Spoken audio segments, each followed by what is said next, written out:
जय जिनेन्द्र। और आज हम पढ़ने वाले हैं 37वें नंबर के श्लोक को। और जैसे कि सम्यक दर्शन का अधिकार चल रहा है और लगातार सम्यक दर्शन की महिमा का वर्णन यहाँ पर चल रहा है। पिछले श्लोक में हमने देखा था कि जो सम्यक दृष्टि जीव होते हैं, यदि वो मनुष्य बनते हैं, देव या नारकी जीव सम्यक दर्शन के प्रभाव से जब वो मनुष्य गति प्राप्त करते हैं तो उनको क्या क्या वैभव प्राप्त होता है, वो पिछले श्लोक में हमने देखा। अब यहाँ पर हम देख रहे हैं कि यदि कोई मनुष्य है और वह सम्यक दर्शन प्राप्त करता है और फिर यदि देवपद प्राप्त करता है, तो यहाँ पर देखिए टाइटल यहाँ पर पहले ही दिखा दिया हुआ है, शीर्षक सम्यक दृष्टि ही इंद्र बनते हैं, ये लिखा है। अर्थात इंद्र यदि बनेगा तो वो सम्यक दृष्टि ही बनता है, कोई ऐसे वैसे व्यक्ति बन नहीं सकते हैं।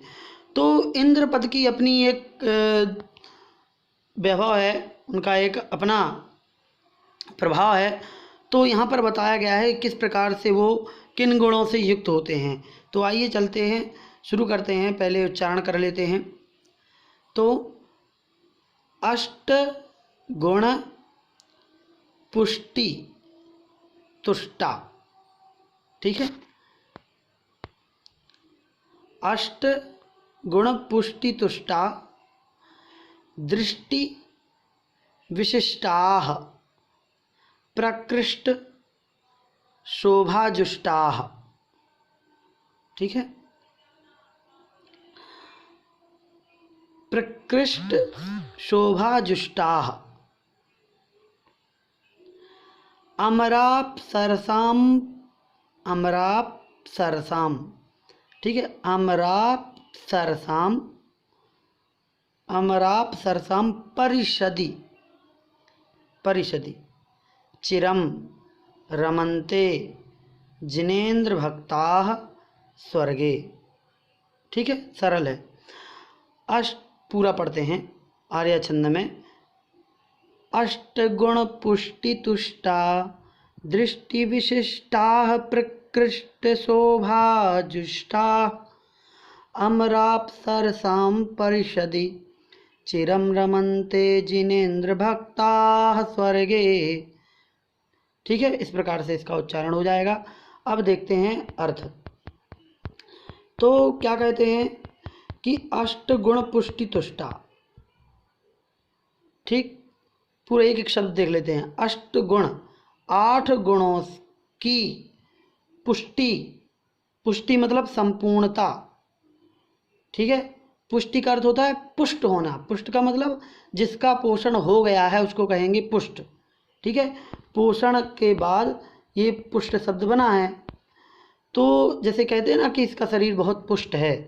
पुष्ट का मतलब क्या हुआ कि उसमें जो आवश्यक ज़रूरत थी, जो ज़रूरत थी वो पूरी हो गई, तो वो पुष्ट हो गया। वैसे ही 8 गुणों की पूर्णता से जो युक्त होगा वो पुष्ट कहलाएगा, अष्टगुण पुष्टि।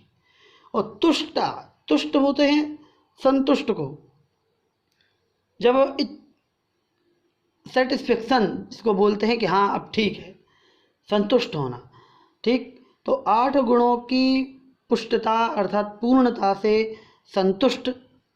दृष्टि विशिष्टा, दृष्टि विशिष्टा, यहाँ पर दृष्टि का अर्थ है सम्यक दृष्टि जीव, ठीक। तो यहाँ पर बात चल रही है सम्यक दृष्टि जीवों की। तो ऐसे सम्यक दृष्टि विशिष्टा मतलब विशेष जीव, जो सम्यक दृष्टि हैं वो विशेष ही कहलाते हैं, इसलिए इन्होंने विशिष्टा लिखा है। तो सम्यक दृष्टि विशिष्टा मतलब सम्यक दृष्टि विशेष जीव। प्रकृष्ट शोभाजुष्टा, प्रकृष्ट मतलब अत्यंत, शोभाजुष्टा मतलब शोभा से युक्त, ठीक। देखो यहाँ पर लिखा है, नीचे शब्दार्थ भी ये दिए हैं कि प्रकृष्ट का मतलब ये हो गया कि अन्य देवों की अपेक्षा विशेष शोभा सुंदरता से सहित होते हुए। तो जैसे इंद्र है, पहले स्वर्ग का इंद्र हो चाहे दूसरे स्वर्ग का इंद्र हो, तो वो अन्य देवी देवताओं से उसकी जो है वो संपत्ति या वैभव जो है वो क्या होगा, थोड़ा अलग ही होगा, ज़्यादा होगा, इसलिए वो विशिष्ट हो जाता है और प्रकृष्ट भी हो जाता है। तो प्रकृष्ट शोभा जुष्टा, ये जुष्ट शब्द है। जुष्ट अर्थात युक्त, तो प्रकृष्ट शोभा से युक्त रहने वाले। अमराप सरसाम परिषदि, अमर, यहाँ पर दो शब्द निकलेंगे, अमर और ये जो रा है बड़ा, ठीक दिख रहा है आपको, रा, यहाँ से छोटा आ निकलेगा तो बन जाएगा अप्सरा, अप्सरा, ठीक है। तो अमर मतलब होता है देव,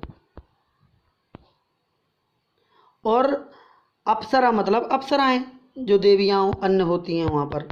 तो देव और देवियों की परिषदी, परिषदी मतलब सभा या फिर उनका समूह जो है, ऐसे देवी और देवताओं की सभा के बीच में आगे निकलेगा चिरम रमनते, मतलब लंबे समय तक रमण करते हैं। जिनेन्द्र भक्ता, जिनेन्द्र देव के भक्त, स्वर्गे मतलब स्वर्ग में। अब ठीक है, ये हमने एक तरफ से बता दिया। क्या है मिला जुला करके अर्थ इसको? कहते हैं कि जो दृष्टि विशिष्टा जिनेन्द्र भक्ता, जो विशिष्ट सम्यक दृष्टि जो जीव होते हैं विशिष्ट प्रकार के, और जिनेन्द्र भक्त होते हैं। अब जो जिनेन्द्र भक्त होंगे वही सम्यक दृष्टि होंगे। तो फिर भी इनने दो बार उसको कोट किया, मतलब कि उसको महिमा बताने के लिए कि ऐसे जिनेन्द्र देव के भक्त जो सम्यक दृष्टि हैं, ऐसे विशेष प्रकार के व्यक्ति स्वर्ग में जाते हैं। जब स्वर्ग में ही जाएंगे, यदि दूसरी आयु का बंध नहीं किया होगा तो वो स्वर्ग मतलब देवों की आयु बंद करेंगे और स्वर्ग में जाएंगे। और वहाँ पर भी जो प्रकृष्ट पुण्यशाली होंगे तो वो जाकर के इंद्र ही बनेंगे, है ना। दूसरे ही बन सकते हैं, लेकिन यदि कोई इंद्र बनेगा तो वो सम्यक दृष्टि ही होगा। वो कैसे होते हैं वहाँ पर पहुँच करके? तो यहाँ पर बताया है कि 8 गुणों से पुष्ट होते हैं। 8 गुण कौन कौन से होते हैं? देखो यहाँ पर लिखा हुआ है, देख सकते हैं। अणिमा, महिमा, लघिमा, प्राप्ति, प्राकम्य, ईशित्व, वशित्व, कामरूपित्व, ये 8 गुण हैं, ठीक। इनकी पूर्णता से जो संतुष्ट होते हैं ऐसे रहने वाले। एक बात और यहाँ पर बता दें कि अन्य ग्रंथों में ये जो यहाँ पर कामरूपित्व लिखा है, ये यहाँ पर गरिमा रिद्धि बताई गई है। मतलब अणिमा, महिमा, लघिमा और गरिमा, इसके बाद प्राप्ति, प्राकाम्य, ईशित्व और वशित्व, ये बताई गई हैं। तो यहाँ पर गरिमा की जगह पर कामरूपित्व बताया गया है, ठीक है। तो इन 8 प्रकार की रिद्धि सिद्धियाँ जो होती हैं, 64 रिद्धियों में भी इनका वर्णन आता है। तो ये 8 प्रकार के जो गुण हैं, इनसे इनकी पूर्णता से संतुष्ट होने वाले और विशेष प्रकार की शोभा से युक्त रहने वाले, और देवी और देवताओं की मतलब देव देवियों की सभा में वो लंबे समय तक वहाँ पर रमण करते हैं, अर्थात सुख भोगते हैं। ये यहाँ कहने का तात्पर्य है, ठीक है। अब एक बात और यहाँ पर बता दें कि पहले हम 8 गुण हैं इनको हम संक्षेप में बता देते हैं। अणिमा का मतलब होता है अणु के समान छोटा करना, अपने आप को छोटा बना लेना, ये अणिमा रिद्धि का प्रभाव होता है। महिमा अर्थात सुमेरु पर्वत बराबर अपने आप को बड़ा बना लेना। लघिमा, लघिमा का अर्थ होता है कि अपने आप को हल्का बना लेना, मतलब कि रुई के जैसा, पत्ते के जैसा हवा में तैरने लगे। प्राप्ति, ये जो प्राप्ति है इसका मतलब है कि बैठे बैठे ही जहाँ इच्छा हो वहाँ तक शरीर अपने उंगली के अग्रभाग को पहुँचा देना, वहाँ पर पहुँच जाना, उसको छू लेना, ये प्राप्ति है। प्राकाम्य का जो अर्थ बताया गया है वो है कि जमीन पर पानी की तरह चलना और पानी में जमीन की तरह चलना, ये प्राकाम्य है। ईशित्व का मतलब है सब पर प्रभाव होना, सभी जीवों पर अपने आप का जो जब प्रभाव होता है तो व्यक्ति उसकी बात को ही लेकर के चलता है, तो अपना प्रभाव ईशित्व है। वशित्व दूसरे को वश में करना, ठीक है। और काम रूपित्व, इच्छा, यदि काम रूप का लें तो अपनी इच्छानुरूप रूप धारण करना, ये हो जाएगा। लेकिन यदि गरिमा जो हमने बताया था, गरिमा को यदि लेंगे काम रूपित्व की जगह पर, तो लघिमा का उल्टा हो जाएगा, अर्थात अपने शरीर को भारी बनाना। आकार भले छोटा हो लेकिन भारी बना लेना कि जमीन में धंसने लगे। और लघिमा का अर्थ होता है कि इतना हल्का करना है ना कि हवा में उड़ने लगे, तो ये अपोजिट होते हैं। तो इस प्रकार की 8 प्रकार की रिद्धियों से युक्त होते हैं देव। ऐसी इन स्वभावों से युक्त रहने वाले ऐसे वो देव होते हैं जो सम्यक दृष्टि ही ऐसे उस इंद्र पद को प्राप्त करते हैं। तो ऐसे अब एक बात और यहाँ पर है कि जरूरी नहीं कि सम्यक दृष्टि वहीं जाएं। हमारा मुख्य लक्ष्य होता है कि हमें कहाँ जाना है, हमें जाना है मोक्ष। लेकिन यदि मोक्ष उस समय संभव नहीं हो पाया तो वो इंद्र जैसे पदों को प्राप्त करते हैं जो संसार को आसानी से निकालते हैं, टाइम पास करते हैं। फिर जैसे ही अगला भाव मिलता है तो फिर से मोक्ष में लग जाते हैं, मोक्ष मार्ग में। इस प्रकार से वो आगे अपना जीवन निकालते हैं। तो चलिए आज की इस क्लास को यहीं पर समाप्त करते हैं।